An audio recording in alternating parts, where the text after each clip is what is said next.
Bismillahirrahmanirrahim. Alhamdulillah nahmaduhu wa nasta'inuhu wa nastaghfiruh wa na'udzu billahi min shururi anfusina wa min sayyiati a'malina may yahdihillahu fala mudilla lahu wa may yudlil fala hadiya lahu wa asyhadu an la ilaha illallah wahdahu la syarika lahu wa asyhadu anna Muhammadan 'abduhu wa rasuluh amma ba'du. Kita melanjutkan pembahasan kitab Ahkamul Janaiz, hukum-hukum yang berkaitan dengan kematian, dan kita sudah masuk di pembahasan tentang memakamkan jenazah, dan ini pembahasan terakhir berkaitan dengan memakamkan jenazah. Kita masuk di tata cara memakamkan dan apa yang akan kita kerjakan setelah kita itu memakamkan jenazah. Beliau mengatakan, kata Syarabani rahimahullah ta'ala, beliau mengatakan wa sunnatu idkhalul mayyiti min mu'akhkharatil qabri, dan sunnahnya itu memasukkan jenazah ke liang lahat itu dari bawah, yaitu dari bawah itu maksudnya dari kakinya. Di hadis Abi Ishaq qala, sebagaimana hadis dari Abu Ishaq, beliau berkata, Ausal harithu ayyusalliya alaihi Abdullah bin Yazid. Al-Harith pernah berwasiat nanti ketika meninggal dunia disolatkan sama Abdullah bin Yazid. Fasalla alaihi. Akhirnya ketika Harith itu meninggal, maka Abdullah bin Yazid mensolatkan. Tsumma adkhalahu al-qabra min qibali rijlil qabri. Kemudian ketika dimasukkan ke liang lahat, Al-Harith itu dimasukkan dari arah kedua kakinya, yaitu dari bawah.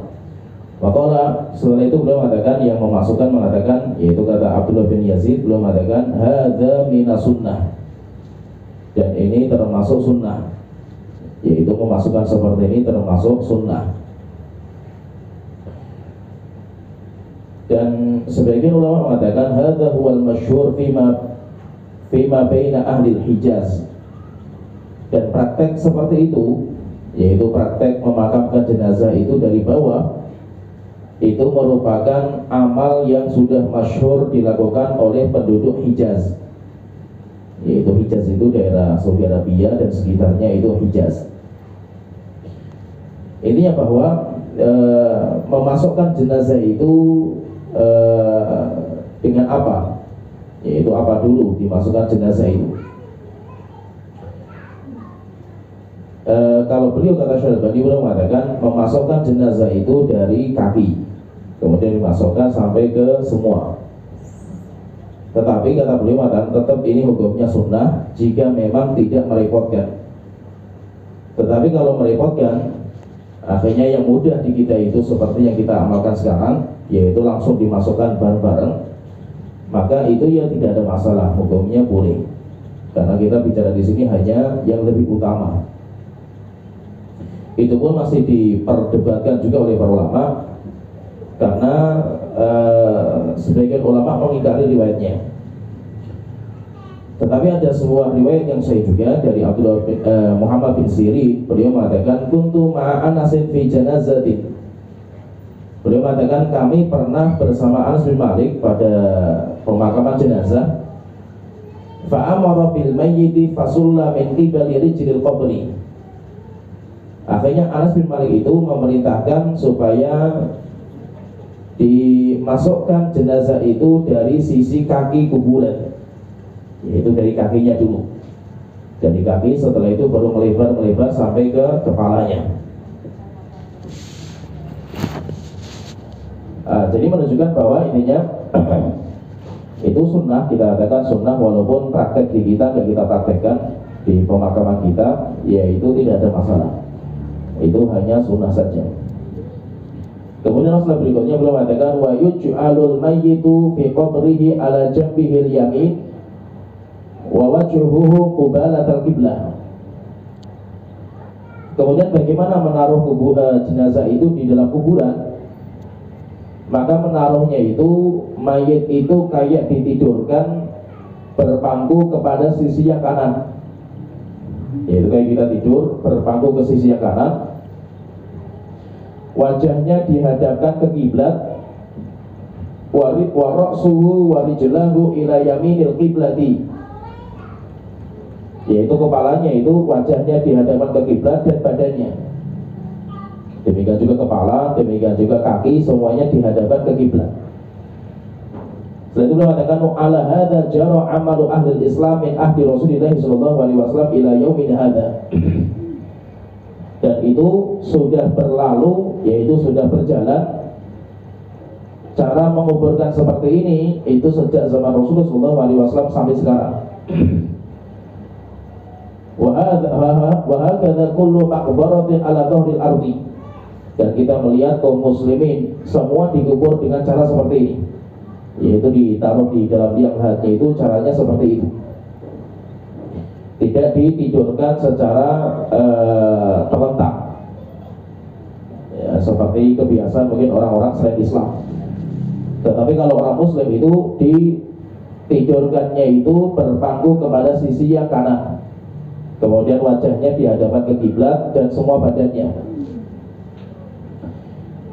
Kemudian ketika dimasukkan, masalah yang berikutnya, wa yaqulul ladzi yaqa'uhu fi lahdihi bismillahi wa ala sunnati Rasulillah. Kemudian apa yang dibaca ketika memasukkan ke liang lahat, memasukkan kuburan ke liang lahat? Maka beliau mengatakan orang yang memasukkan kuburan ke liang lahat itu, yang memasukkan jenazah ke liang lahat, disunnahkan untuk berdoa bismillahi wa ala sunnati Rasulillah atau wa ala millati Rasulillah, yaitu dia mengatakan bismillah wa ala millati Rasulillah atau wa ala sunnati Rasulillah. Yaitu ketika jenazah itu ditaruh di bawah, dimasukkan ke liang lahat, maka sunnahnya orang-orang yang di situ, orang-orang yang ikut memasukkan itu mereka semuanya mengatakan bismillahi wa ala sunnati Rasulillah. Tapi siapa yang mengatakan seperti itu? Yang mengatakan seperti itu adalah orang-orang yang memasukkan. Orang-orang yang memasukkan. Kalau orang-orang yang dia itu tidak memasukkan, kayak kita misalkan, kita hanya ikut menghadiri saja, maka kalau kita menghadiri, sebagian mengatakan tidak disunahkan. Tapi yang disunahkan itu orang-orang yang meletakkan. Sebagaimana dari Abdullah bin Umar radhiyallahu anhuma, beliau mengatakan anna Nabiy sallallahu alaihi wasallam kana idza wada'al mayyita fil qabri qala. Rasulullah sallallahu alaihi wasallam itu beliau kalau meletakkan mayat dalam kuburan, atau dalam riwayat yang lain Rasulullah itu tidak meletakkan, tapi Rasulullah itu melihat. Akhirnya Rasulullah mengatakan idza wada'tum mautakum fil quburi, kalau kalian meletakkan mayat kalian ke dalam kuburan, faqulu bismillahi wa ala sunnati Rasulillah, ucapkan bismillah di atas sunnah Rasulullah sallallahu alaihi wasallam. Yaitu itu siapa itu? Itu orang-orang yang ikut meletakkan, berarti yang membawa, kemudian juga yang menangkap dari bawah, kemudian nanti yang meletakkan. Nah, ketika perjalanan jenazah itu ke bawah liang lahat, maka orang itu membaca bismillah wa ala sunnati Rasulillah atau bismillah wa ala millati Rasulillah. Kita bacanya seperti itu. Demikian juga dalam sebuah riwayat yang lain dari Al-Bayadhi radhiyallahu anhu, dari Rasulullah sallallahu alaihi wasallam, beliau bersabda, al-mayyitu idza wudi'a fi qabrihi, mayit itu kalau sudah mulai diletakkan dalam liang lahat, falyaqulil ladzina yad'unahu, maka hendaknya orang-orang yang meletakkan itu mereka mengatakan hina yudha'u fil lahdi, ketika jenazahnya mulai diletakkan dalam liang lahat, bismillah wa ala millati Rasulillah. Dan yang ini mengatakan bismillah wa billah wa ala millati Rasulillah, bismillah wa billah wa ala millati Rasulillah, dengan nama Allah dan dengan Allah di atas sunnahnya Rasulullah sallallahu alaihi wasallam. Ini maksudnya berarti intinya kalau orang itu meletakkan jenazah, mereka itu membaca bismillah wa ala millati Rasulillah. Kemudian beliau mengatakan wa yustahabbu liman indal qabri ayyahfuwa minat turabi thalatha hafayatin. Dan orang-orang yang tidak ikut memakamkan, yaitu yang tidak ikut memasukkan jenazah, disunahkan bagi dia untuk membuat tanah gundukan. Membuat tanah gundukan atau mengambil tanah gundukan. Kemudian tanah itu diletakkan di sisi kepalanya. Itu kita ambil tanah, kemudian kita ikut membantu supaya segera selesai. Kecuali kalau bagi dia itu yang tukangnya itu yang ambil tanah itu untuk dimasukkan, maka mereka yang paling banyak memasukkan tanah. Tetapi bagi yang lain itu yang dia itu tidak ikut memasukkan tanah itu, maka disunahkan bagi orang-orang yang di samping kuburan ayah tuwa minat turab, ngambil tanah salah tahasayatin, 3 genggaman biyadehi, dengan kedua tangan jami'an, yaitu dengan kedua tangan bersama-sama. Badal faraghi min saddil lahdi, yaitu setelah ditanam jenazah itu, kemudian oleh tanah itu ditimpakan kepada kuburan itu. Sebagaimana hadis dari Abu Hurairah radhiyallahu anhu, beliau mengatakan anna Rasulullah sallallahu alaihi wasallam shalla ala janazatin. Rasulullah sallallahu alaihi wasallam itu sholat jenazah, thumma atal mayyita. Kemudian setelah itu beliau mendatangi kepada kuburannya, fahafa alaihi min qibali ra'sihi thalathan. Kemudian Rasulullah itu melemparkan ke sisi kepala jenazah itu 3 genggaman tanah. 3 genggaman tanah.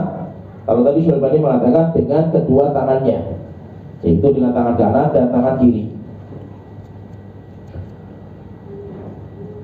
Dan sebagian ulama, seperti yang disebutkan oleh Imam Nawawi, kalau sebagian ulama itu ketika melemparkan tanah itu berdoa atau kita membaca yang pertama minha khalaqnakum, itu lemparan yang pertama. Kemudian lemparan yang kedua wa fiha nu'idukum. Kemudian lemparan yang ketiga wa minha nukhrijukum taratan ukhra. Itu kata Imam Nawawi. Imam Nawawi mengatakan, kata beliau saya sebutkan, waqad yustadallu lahu bi hadithi Abi Umamah. Beliau mengatakan, dan mungkin yaitu tentang anjuran untuk membaca doa tadi, minha khalaqnakum, lemparan yang pertama, wa fiha nu'idukum wa minha nukhrijukum taratan ukhra, itu kan ayat. Beliau mengatakan, kata Imam Nawawi, dan mungkin bisa dipakai dalil tentang anjuran ini fi hadits Abi Umamah, dengan hadis yang dikeluarkan oleh Abu Umamah radhiyallahu anhu. Dia mengatakan, lama wudi'at Ummu Kulthum bintu Rasulillah fil qabri, ketika Ummu Kulthum putrinya Rasulullah sallallahu alaihi wasallam itu diletakkan dalam kuburan, Rasulullah sallallahu alaihi wasallam itu mengatakan minha khalaqnakum wa fiha nu'idukum wa minha nukhrijukum taratan ukhra. Setelah itu kata Imam Nawawi, rawahul Imam Ahmad min riwayati Ubaidillah bin Zahar. Hadis ini dikeluarkan oleh Imam Ahmad dari riwayat Ubaidillah bin Zahar an Ali bin Yazid bin Zaid bin Jud'an dari Al-Qasim wa thalathatuhum du'afa. Beliau mengatakan, tapi 3 rawi ini semuanya lemah. Setelah itu kata Imam Nawawi, beliau mengatakan walakin yusta'nasu bi ahaditsil fadail. Tetapi karena lemahnya itu nggak terlalu parah, maka bisa dipakai untuk fadilah amal, yaitu untuk fadail. Nanti khilaf juga di antara ulama, boleh nggak memakai hadis dhaif dalam masalah fadail. Fadail itu keutamaan amal. Wa in kanat dhaifatul isnad, beliau mengatakan walaupun sanadnya itu dhaif, karena 3 rawi itu semuanya dhaif. Wa yu'malu biha fit targhib wa tarhib, dan kita mengamalkan itu hanya mimbabi targhib dan tarhib, motivasi, kemudian tarhib yaitu ancaman. Wa hadza minha, dan ini masuk dalam hadis ini, masuk dalam bab tarhib dan tarhib. Wallahu a'lam. Dan semuanya ilmunya kepada Allah Ta'ala. Tapi nanti Syalbani membantah pendapat Imam Nawawi. Setelah itu beliau mengatakan kalau pendapat beliau, kata Imam Nawawi belum, kata Syalbani belum mengatakan tidak dianjurkan. Kenapa? Karena kalau kata Syalbani mengatakan hadisnya dhaifun jiddan, parah sekali, yaitu lemahnya itu parah sekali. Fala yajuzul amalu bihi, kata Syalbani mengatakan maka tidak boleh diamalkan. sebagaimana disebutkan juga oleh Imam Ibnu Hajar dalam kitab beliau Tabyinul Ajab fi ma warada fi fadli rajab. Itu beliau juga mengatakan lemahnya itu parah. Jadi intinya apakah disunahkan kita itu ketika melempar tanah itu dengan membaca minha khalaqnakum wa fiha nu'idukum wa minha nukhrijukum taratan ukhra? Maka kita katakan hadis yang ada dalam masalah itu hadisnya lemah. Hadisnya lemah, tapi nanti para ulama berbeda pendapat apakah bisa diamalkan atau tidak hadis itu. Maka Syekh Imam Nawawi mengatakan bisa masuk dalam bab namanya Fadhailul Amal, keutamaan amal, bukan untuk sebagai dalil tentang penetapan ibadah. Kalau penetapan ibadah nggak bisa, tetapi untuk keutamaan saja, untuk sebagai tambahan. Tetapi kalau Syalbani mengatakan tidak. Wallahu a'lam, kalau pendapat saya pribadi tidak dianjurkan. Kenapa? Karena lemahnya parah. Jadi intinya ya sunnahnya kita berarti melemparkan tanah saja itu 3 genggaman, kemudian setelah itu kita tembakan ke sisi kepala. Kemudian selesai memakamkan jenazah, wa yusannu ba'dal faragh min dafnihi umur. Setelah selesai pemakaman, sampai selesailah ini pemakaman jenazah sudah selesai, maka beliau mengatakan disunahkan beberapa perkara. Setelah itu kita disunahkan beberapa perkara. Yang pertama, ayyur fa'al qabru 'anil ardi qalilan nahu shibrin. Sunnahnya itu tanah itu digundukkan, yaitu ditinggikan. Ditinggikan sedikit, kalau bisa itu satu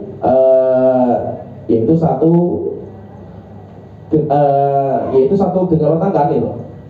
Yaitu minimal seperti itu. Wala yusawwa bil ardi, dan jangan diratakan dengan tanah yang lainnya. Tujuannya itu apa? Walidzalika liyatamayyaz, supaya bisa membedakan bahwasanya ini itu kuburan. Fayusan wala yuhan, sehingga orang itu bisa menjaga dan tidak meremehkan kuburan, sehingga bisa tahu oh ini itu kuburan. Jadi kalau bisa itu tanahnya itu ditinggikan. Sebagaimana dari Jabir radhiyallahu anhu, beliau mengatakan anna Nabi sallallahu alaihi wasallam ulhidalahu lahdun. Rasulullah sallallahu alaihi wasallam ketika meninggal dunia, beliau dibikinkan liang lahat, wa nasaba alaihi labid nasbat. Setelah itu beliau itu nanti ditaruh di kuburan beliau itu ada batu nisan. Wa rafa'a qabrahu minal ardi nahwan min shibrin. Kemudian ditinggikan kuburan beliau itu sekitar 1 hasta. Ditinggikan. Kemudian juga tapi kata para ulama mengatakan tapi tidak boleh mengambil dari tanah lain. Jadi misalkan kita bikin kuburan ya liang lahat itu, kemudian kita taruh di dalamnya itu jenazah. Ketika tanah dikembalikan itu pasti akan menggunduk. Pasti akan menggunduk. Maka gundukan selama itu adalah tanahnya, yaitu tanah dari pembuatan liang lahat itu, maka itu tidak ada masalah. Tapi kalau diambil dari tanah lain untuk meninggikannya, maka itu tidak dibolehkan. Maka beliau katakan Syalbani wa yu'ayyiduhu ma sayati minan nahyi an ziyadati ala turabil kharij minal qabr. Dilarang untuk menambahkan gundukan itu dari tanah luar. Fa inna minal ma'lum, kata beliau mengatakan, karena yang sudah fahami kita semua, annahu yabqa ba'da dafni ala qabri turab. Pasti ketika tanah itu dikembalikan kepada tempatnya itu pasti akan ada gundukan. Maka gundukan seperti itu nggak apa-apa. Kata Imam Syafi'i belum mengatakan, Imam Syafi'i mengatakan di kitab Al-Um, wa uhibbu alla yuzada fil qabri turabun min ghairihi.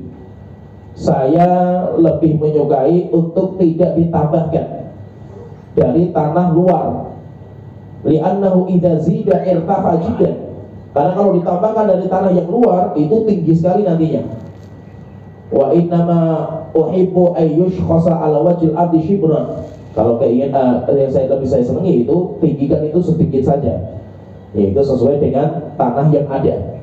Tapi kalau diambil dari tempat lain akhirnya sampai tinggi sekali kuburan itu, maka kalau seperti ini tidak. Kemudian yang kedua, sunnahnya yang kedua itu ayyuj'ala musannaman. Kuburan itu dibuat kayak puno unta, yaitu modelnya itu kayak puno unta. Jadi modelnya itu tingginya itu seperti ini, dibuat kayak puno unta. Tidak dibikin kotak, ya, tidak seperti itu, tapi dibikin kayak puno unta, yaitu kayak bulatan. ke atas itu dibuat kayak bulatan. Sebagaimana hadis dari Sufyan At-Tammar, beliau mengatakan ra'aitu qabra Nabi sallallahu alaihi wasallam wa qabra Abi Bakr wa Umar musannaman. Saya pernah melihat kuburan Rasulullah, kuburan Abu Bakar dan kuburan Umar itu musannaman. Musannaman itu gundukan yang kayak bulatan. Itu namanya musannaman. Demikian juga ada seorang yang dia itu datang kepada Aisyah radhiyallahu anha kemudian mengatakan, "Wahai Aisyah, tolong bukakan kuburnya Rasulullah, saya ingin melihat." Akhirnya setelah itu ketika dibuka, beliau mendapatkan ada kuburan la musyrifatin wala lati'atin, yaitu tanahnya itu menggunduk. Yaitu tanahnya Rasulullah, kuburan Rasul itu menggunduk, tetapi gundukannya itu tidak terlalu besar. Jadi intinya sunnahnya itu dibuat gundukan, tapi gundukannya itu kayak punuh onta. Yaitu punuh onta itu yaitu bentuknya nggak kotak, tapi bentuknya itu kayak bulatan ke atas. Dan ada juga Ali bin Abi Thalib itu pernah beliau mengatakan, saya itu diberikan wasiat Rasulullah SAW supaya ketika saya itu Allah ara qabran musyrifan illa sawaituhu, saya tidak melihat kuburan yang terlalu tinggi, yaitu terlalu musyrif, terlalu tinggi kuburannya itu, kecuali saya ratakan. Maksudnya ratakan itu apa? Saya ratakan kalau itu terlalu tinggi, diratakan kemudian dibuat gundukan yang kecil untuk menggabungkan dengan riwayat seperti ini, sehingga bahwa kuburan itu tidak rata dengan tanah. Kuburan itu tidak rata, tapi kuburan itu ditinggikan sedikit, tapi jangan sampai tingginya itu terlalu berlebihan. Apalagi sampai nanti di dalam kuburan itu nanti di semen, kemudian setelah itu dibangun bangunan, maka itu semuanya terlarang. Nanti insya Allah ada pembahasannya sendiri bab itu. Tapi ya itu tingginya itu biasa dari tanah-tanah itu, memang dari tanah yang lahatnya itu. Tapi kalau terlalu tinggi, maka Ali mengatakan, Rasulullah itu memerintahkan kepada saya, kalau saya melihat kuburan yang terlalu tinggi untuk dirobohkan. Bangunannya itu dirobohkan kemudian disamakan, yaitu samakan dengan tanah yang lainnya, yaitu gundukannya kecil, gundukannya itu tidak terlalu besar. Kemudian sunnah yang ketiga itu ayyu'allimahu bihajarin aw nahwihi, kuburan itu dikasih tanda. Tandanya kalau kita kan batu nisan, bisa pakai batu atau kayu. Kalau di kita seringnya pakai kayu atau pakai batu. Kalau kita di Arab seringnya pakai batu. Liyudfana ilaihi man yamutu min ahlihi, supaya apa? Supaya itu sebagai tanda, oh ini kuburannya si fulan. Boleh nggak kalau seandainya batu nisannya itu dikasih tulisan? Boleh, nggak apa-apa, tidak ada masalah. Yaitu kalau sebagai tanda pengenal saja, yaitu supaya nanti kita itu bisa mencari, misalkan mencari orang tua saya di kuburan itu di mana, maka bisa batu nisannya itu dikasih tulisan sebagai pengenal. Akhirnya kita itu bisa ke situ, atau mungkin sebelahnya itu nanti bisa dikuburkan karib kerabatnya, nggak apa-apa. Karib kerabatnya itu dikuburkan dekat sama orang keluarganya sendiri, itu boleh. Sebagaimana hadis dari Al-Muttalib, yaitu Ibnu Abdillah bin Muttalib bin Hantoh radhiyallahu anhu, beliau mengatakan, dari Muttalib mengatakan, lama mata Utsman bin Mas'ud, ketika Utsman bin Mas'ud itu meninggal dunia radhiyallahu anhu, ukhrija bi janazatihi fadubina, akhirnya jenazahnya dikeluarkan, yaitu dibawa ke kuburan sampai akhirnya dikuburkan. Amar Nabi sallallahu alaihi wasallam rajulan ayyatiyahu bihajarin, Rasulullah SAW meminta seseorang untuk mendatangkan batu, bawa batu. Falam yastati hamlahu, dia cari batu, nggak ada kecuali batu besar. Akhirnya dia itu nggak mampu mengangkatnya. Faqama ilaihi Rasulullah SAW wa hasara an dhira'ihi. Setelah itu Rasulullah datang, kemudian Rasulullah itu angkat batu itu sampai akhirnya bisa. Tapi kalau Muttalibnya nggak bisa. Tapi Rasulullah datang, kemudian yaitu Rasulullah itu melinting baju beliau dengan beliau, kemudian setelah itu diangkat. Sampai Muttalib mengatakan, qala alladzi yukhbiruni an Rasulillah, ada beberapa sahabat yang melihat Rasul itu ngangkat, ka'anni anzuru ila bayadi dhira'i Rasulillah sallallahu alaihi wasallam hina hasara anha, sampai saya itu melihat putih lengannya Rasulullah sallallahu alaihi wasallam ketika disingkap kainnya itu. Thumma hamalaha fawada'aha inda ra'sihi. Setelah itu Rasulullah bawa batu itu kemudian ditaruh di samping kepalanya. Faqala atu'allam biha qabra akhihi.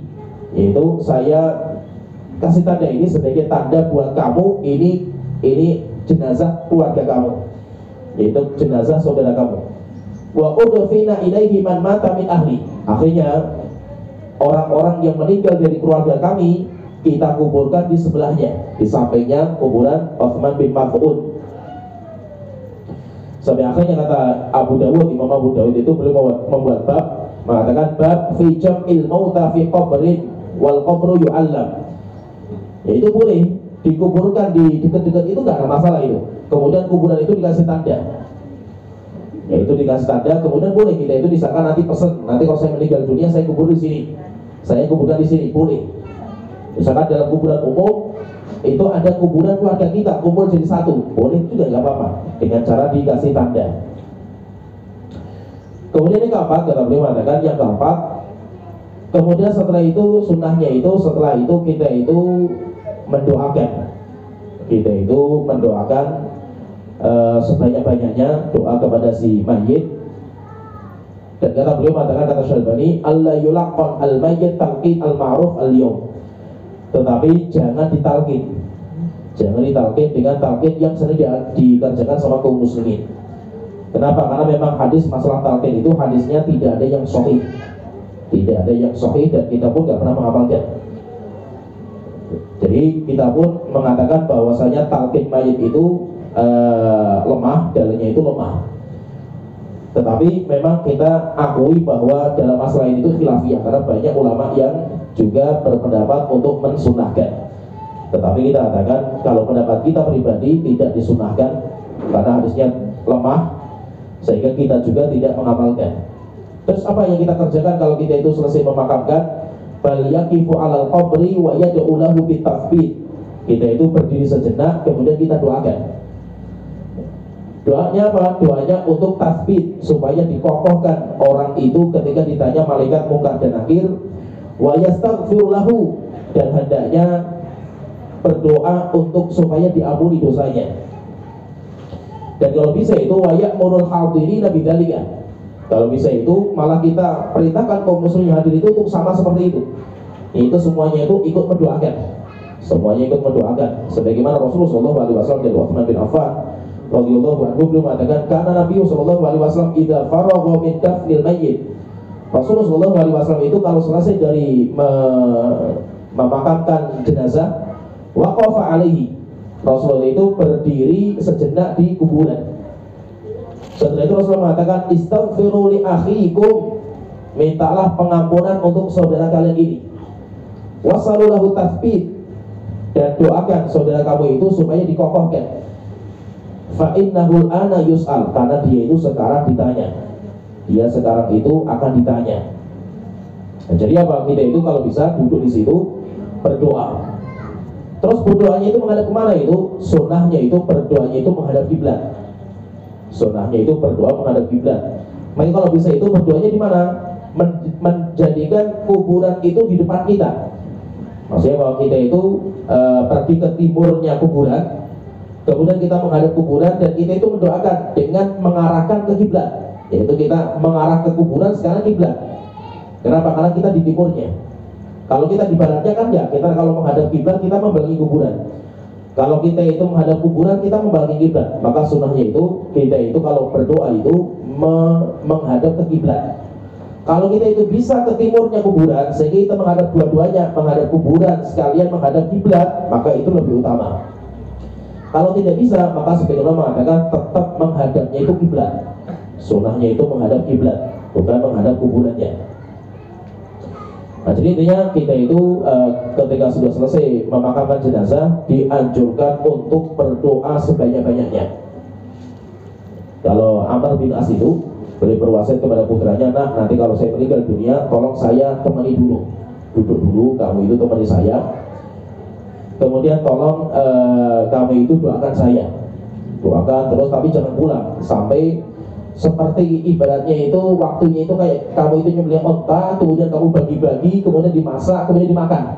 Nah, waktunya seperti itulah. Itu Jadi kalau kita nyembelih onta, kemudian setelah itu dipotong-potong, dibagi-bagi, kemudian selesai dimasak, sampai kita makan selesai, itu waktunya berapa?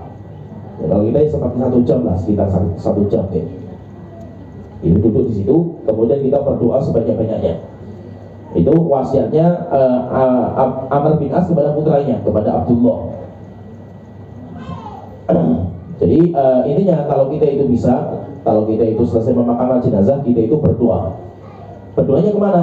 Menghadapnya kiblat. Kalau bisa itu, misalkan kita misalkan nggak bisa berdiri di timurnya kuburan itu, ya sudah kita tunggu sampai orang itu keluar. Kalau kita itu pengen berdoa, setelah itu kita berdoa menuju kuburan kita. Setelah itu kita berdoa. Berdoanya kemana? Bagaimana kita berdoa menghadap kiblat dan kita angkat tangan. Berdoanya kita angkat tangan, karena itu termasuk doa, dinamakan dengan doa hajat. Doa karena kita itu meminta hajat kita. Tapi kalau doa karena berkaitan dengan amal soleh, doa masuk masjid, keluar masjid, doa buka puasa, doa dikaitkan dengan amal itu, maka sunnahnya tidak mengangkat kedua tangan. Tapi kalau doa itu karena kita itu hajat, karena kita itu minta sama Allah Ta'ala sesuatu, maka sunnahnya itu kita mengangkat kedua tangan. Nah, itu apa? Berarti kalau kita itu selesai memakamkan jenazah, ya udah kita berdoa angkat tangan. Kita berdoa angkat tangan. Jadi itu 4 sunnah yang kita kerjakan selesai pemakaman. Kemudian masalah berikutnya beliau mengatakan wa yajuzul julusu indahu asna iddafni. Dan boleh, beliau mengatakan boleh, nggak disunahkan, boleh kalau orang itu pengen duduk di situ untuk saling mengingatkan, yaitu apa? Diadakan kayak cerita lah atau ceramah lah misalkan itu hukumnya boleh. Yaitu nanti khilaf di antara para ulama, panjang lebar memang masalah ini. Saya pun ketika meneliti masalah ini, saya dapatkan khilaf panjang di antara para ulama tentang ceramah di atas kuburan. Ceramah di atas kuburan, apakah itu termasuk sunnah ceramah di atas kuburan itu, atau boleh mubah saja karena sebagai momen saja, atau itu termasuk perkara yang tidak disunahkan? Maka saya dapatkan khilaf panjang di antara para ulama. Ada yang mengatakan sunnah. Sunnahnya kenapa? Karena Rasulullah pernah mengamalkan. Tapi nanti dibantah sama ulama yang mengatakan tidak disunahkan, karena yang dikerjakan sama Rasul itu nggak sering. Yang sering itu hanya Rasul mengingatkan, is'alu li akhikum tathbit. Wahai saudara-saudara, kita doakan istaghfiru li akhikum.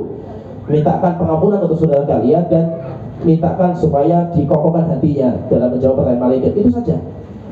Tapi ada riwayat memang dari Barok bin Azib, Rasulullah itu pernah cerita panjang lebar perjalanan roh ketika meninggal itu sampai nanti itu masuk surga, itu diceritakan itu. Tapi sebagian membantah juga cerita Barok bin Azib itu, kalau kita perhatikan itu, karena Rasulullah itu sampai ke liang lahat, ke kuburan, liang lahatnya itu belum selesai gitu. Akhirnya Rasulullah dan para sahabat menunggu. Ketika Rasulullah dan para sahabat menunggu, akhirnya Rasulullah itu duduk sambil memberikan nasihat. Hari itu disebutkan sama Barok bin Azib mengatakan, kharajna ma Nabi sallallahu alaihi wasallam fi janazati rajul min al-ansar. Kami itu pernah mengikuti jenazahnya orang Ansar, fantahina ilal qabri walamma yuhat. Belum mengatakan sampai ketika kami sudah sampai di kuburan, liang lahatnya itu belum jadi. Akhirnya Rasulullah menunggu, fajalasa Rasulullah, maka Rasul itu duduk mustaqbilal qiblah, menghadap qiblat, fajalasna haulahu. Kami semuanya duduk bersama Rasulullah sallallahu alaihi wasallam. Ka'anna ala ru'usina tayr, seakan-akan di atas kepala kita itu ada burung, yaitu semuanya diam. Karena momennya itu momen yang sangat mengharukan itu. Akhirnya kami semuanya diam, nggak ada yang bergerak. Wa fi yadihi 'udun yanqutu fil ardi. Rasul itu bawa kayu ditancap-tancapkan. Setelah itu Rasulullah melihat ke atas langit. Ketika sudah selesai lama, Rasulullah melihat ke atas langit, kemudian lihat ke bumi. Kemudian setelah itu memandang para sahabat. Setelah itu Rasulullah mengatakan, ista'idzu billahi min adzabil qabri. Berlindunglah kalian semuanya kepada Allah Ta'ala dari azab kubur. Langsung para sahabat mengatakan, Allahumma inni a'udzubika min adzabil qabri, sampai 3 kali. Setelah itu Rasulullah cerita panjang lebar. Dan jadi intinya perdebatan di sini itu, apakah itu disunahkan terus menerus gitu? Maka sebagian mengatakan tidak.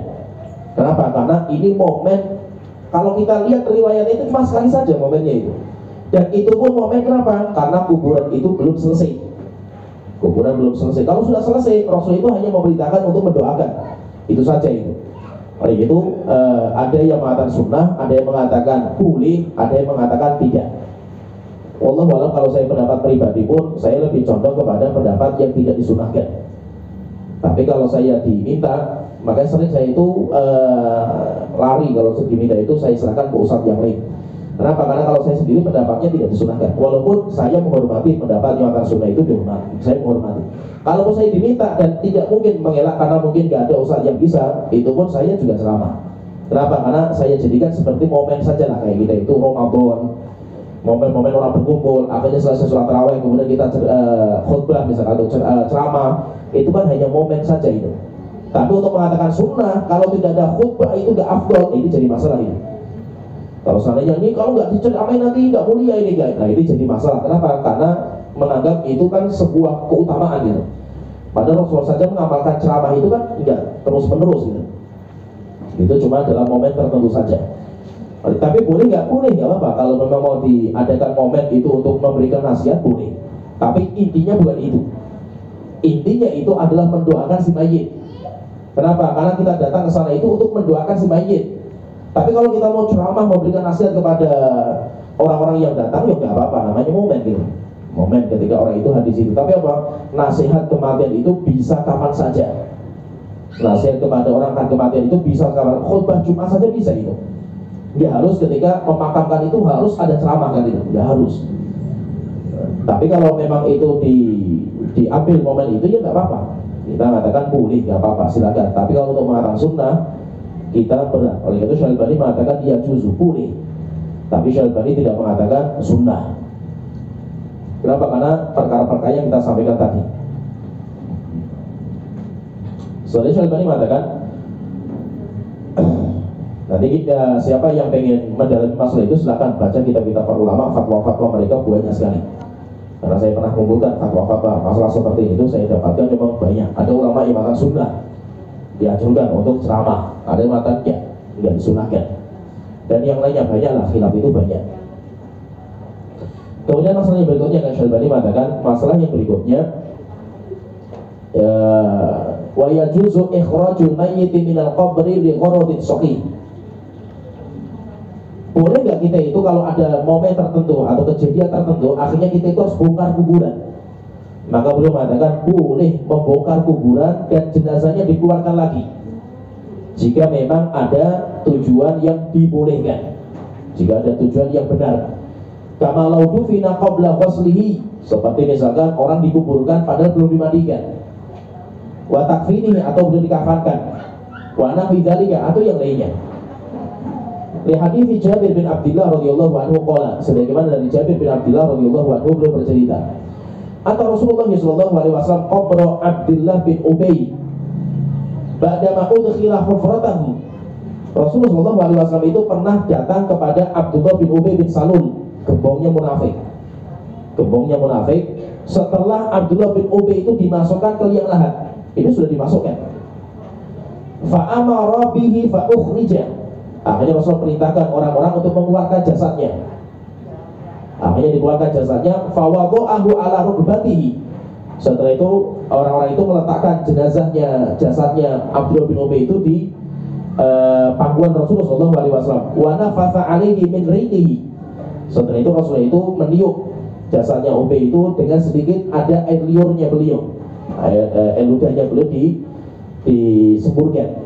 Wa albasahu qamisahu. Setelah itu Rasulullah itu memberikan pakaian kepada Abdullah itu bajunya beliau, yaitu bajunya Rasulullah, jubahnya beliau.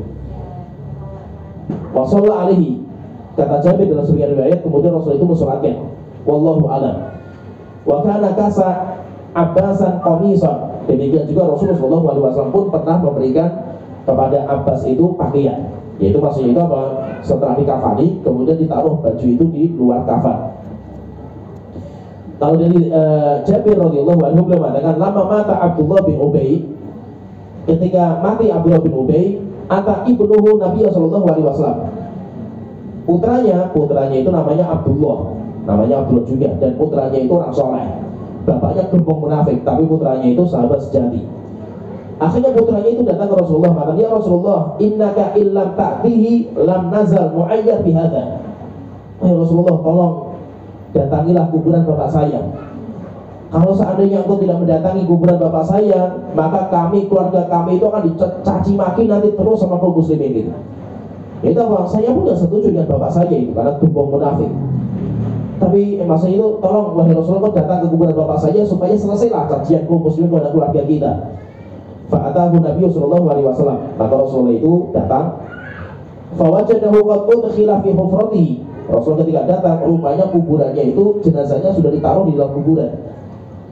Faqala, maka Rasulullah mengatakan ketika sampai di kuburan, afala qabla an tudkhiluhu.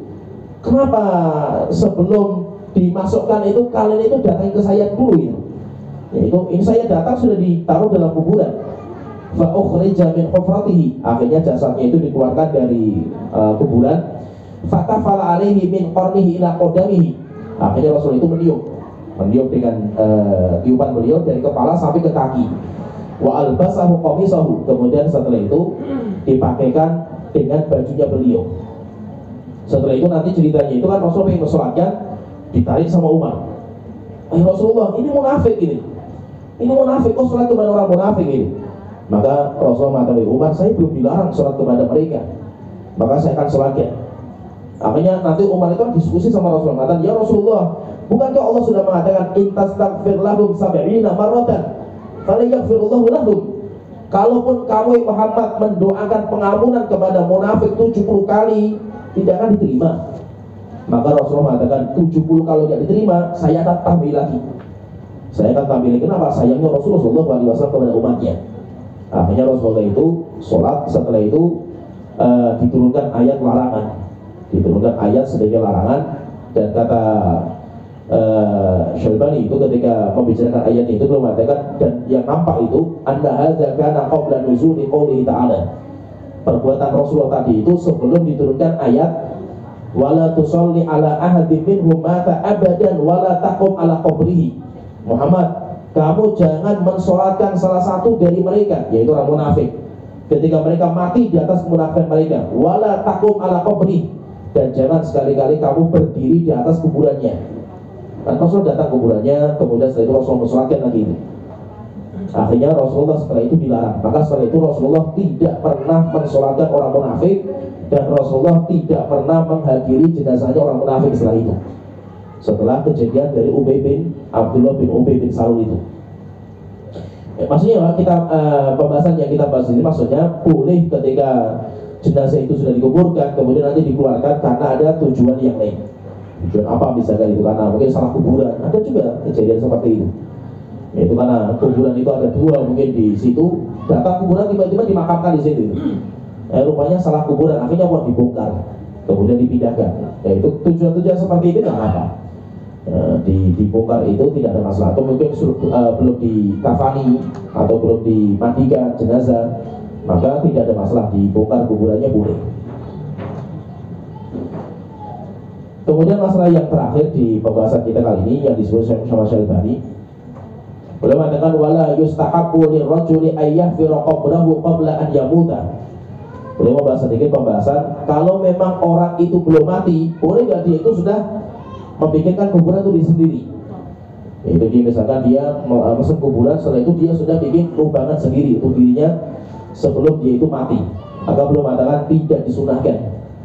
Tidak disunahkan untuk membuat kuburan untuk dirinya sebelum dia itu meninggal. Kenapa? Fa inna Nabi sallallahu alaihi wasallam lam yaf'al dzalika huwa wala ashabuhu. Karena Rasulullah dan para sahabat tidak pernah mengamalkan itu. Mengamalkan apa? Bikin kuburan sendiri sebelum meninggal. Dan itu kan ada orang-orang seperti itu ada.